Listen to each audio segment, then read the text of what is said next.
If you've ever driven a semi-truck, then you know that every single detail matters. So, in that spirit, here is our list of 5 of the worst trucks you could ever drive. Shaking, rattling, and rolling down the road, our list of the worst 5 semi-trucks you could ever drive ranges from the noisy to the positively dangerous. Stick around until the end, as the model will surely surprise you. Number 1. 1957 Fordson Thames 4D. The 1957 Fordson Thames 4D might have been a thing of beauty, turning heads wherever it went. But when it came to corners, it definitely wasn't turning its head. With an unpowered steering, you have to cough out muscles you didn't know you had.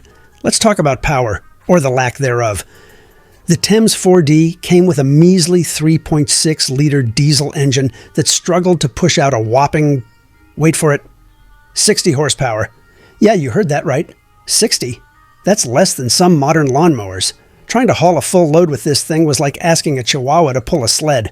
You'd be overtaken by grandmas on mobility scooters. Despite having 4 gears, it could only tackle hills screaming in second.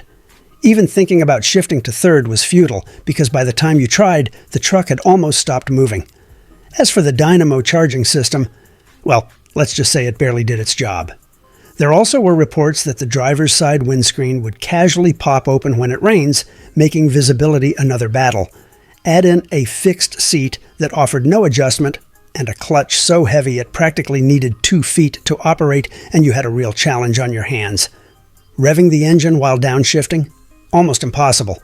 But hey, at least it was comfortable, right? Wrong. The cab of the Thames 4D was about as cozy as a medieval torture chamber. The seat also felt like sitting on a plank of wood covered with a thin layer of fabric. The steering wheel was practically vertical, giving you that authentic driving a bus from hell experience. Let's not forget about the noise. This truck didn't just drive. It announced its presence to the world with a crazy combo of rattles, clanks, and diesel clatter that would make a heavy metal band jealous. You can't as well forget about listening to the radio or having a conversation, as the only thing you'd hear is the jangling of metals in the truck. In the end, while the Fordson Thames 4D might have been a beauty to look at, driving it was a different story. Let's just say it's the kind of beauty you appreciate a lot more when someone else is behind the wheel. Number 2, Leland Buffalo. Picture this. It's the 1970s, disco is in full swing, and British Leyland decides to bless the world with the Buffalo.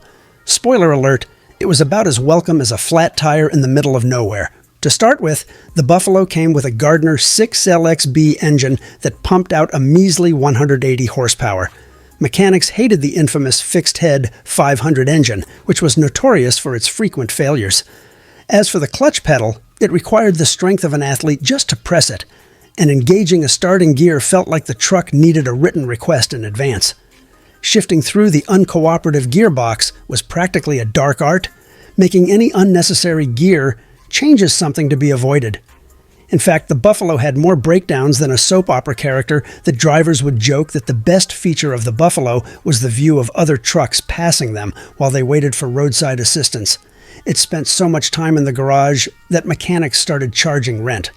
The truck's cab and looks were what you would get if you put designers in a room and asked them, how can we make this as unpleasant as possible? The seating position was awkward, the noise insulation was a joke, and the vibrations were so bad you'd think you were driving a jackhammer. Long-haul drivers would arrive at their destination feeling like they'd gone 10 rounds with Mike Tyson. Once moving, the rudimentary driver's seat didn't matter much because your backside spent little time on it. The steering was also a constant fight, heavy and unyielding, while the brutal suspension and unpredictable brakes combined for a truly unpleasant driving experience. It was a punishing ride, to say the least. But wait, there's more. The Buffalo had a turning circle wider than some small countries. Maneuvering this beast was like trying to parallel park an aircraft carrier.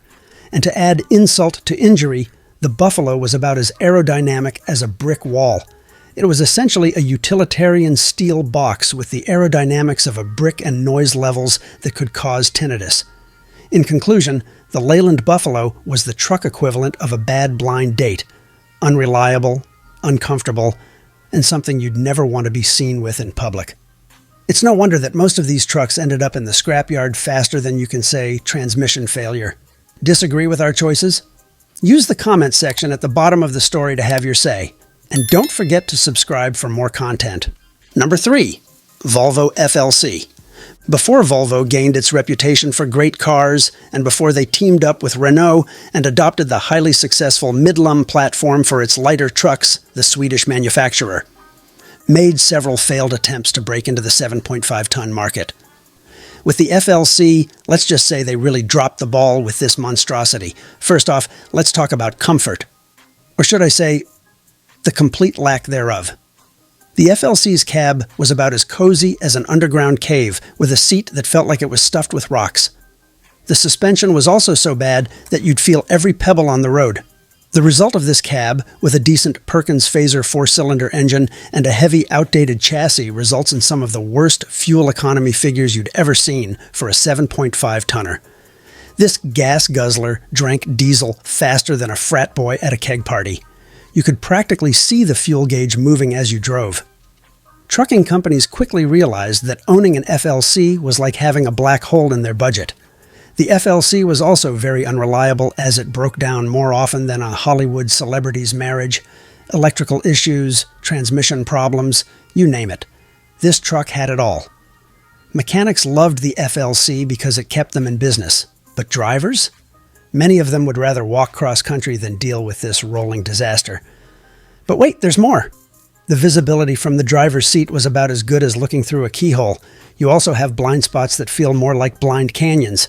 To top it all off, the FLC was about as aerodynamic as a brick wall. If you ever find yourself driving into a headwind, you might as well park and wait for the wind to die down. Changing lanes in an FLC also felt like playing Russian roulette with 18 wheels. If anything at all, the Volvo FLC is proof that even great companies can produce epic fails. Number 4. Old generation Mitsubishi Canter.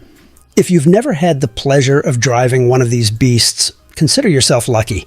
This truck was about as comfortable as a bed of nails and about as reliable as a chocolate teapot. First off, let's talk about the engine. The Canter's powertrain was like that friend who promises to help you move but shows up 3 hours late with a hangover. It was underpowered, to say the least. To be fair, the Canter came in 2 weight options, 6.3 and 7.5 tons. And at the lighter weight, it performed quite well. But once it was loaded to the full 7.5 tons, it quickly became the most dangerous vehicle you'd ever drive. In an effort to reduce weight, which is a constant challenge for manufacturers building 7.5-ton trucks, the Canter's chassis had been significantly weakened. As a result, on both quarry roads and surfaced highways, the entire chassis flexed in a way that was not just noticeable but downright alarming. All of these made the truck very inefficient when it came to fuel. It was so bad that drivers used to joke that the Canter ran on hopes and dreams instead of diesel. Now let's talk about the complete lack of comfort. The cab of the old Canter was terrible at ergonomics, as the seats felt like they were stuffed with concrete. With a terrible suspension, well, let's just say you felt every single pebble on the road. After a long haul in this thing, your back would be screaming louder than the engine. And let's not forget about the brakes. Stopping this thing was like trying to stop a freight train with a rubber band. You had to start braking about a mile before your actual stop if you wanted any chance of not rear-ending the car in front of you. In conclusion, if you ever find yourself in a time machine and someone offers you a job driving an old generation Mitsubishi Canter, do yourself a favor and run, don't walk, in the opposite direction. Your back, ears, and sanity will thank you. Number 5, Ford Cargo 1715. The Ford Cargo 1715 came with a 5.9-liter diesel engine that on paper doesn't sound too bad. But in reality, it was about as powerful as a hamster on a wheel. Truckers found themselves struggling up hills, watching their speed drop faster than a lead balloon. It was like trying to tow a house with a bicycle, frustrating and painfully slow. The challenges were also plentiful, starting with the cab noise that drowned out any hope of peace, followed by an engine that could barely be called reliable. The gearbox? A total guessing game. Finding the right gear felt like trying your luck in a game of chance. The transmission on this beast was about as smooth as a gravel road.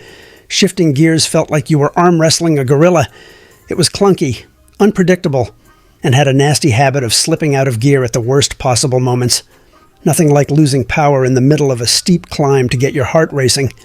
To top it off, the wing mirrors had a mind of their own, freely spinning like weather vanes on a windy day. But what really sticks out was the steering. The steering had about half a turn of play, and the truck had the turning circle of a ferry. It made every journey an ordeal. For the cab's design, it was obvious that it was designed by someone who'd never sat in a truck before.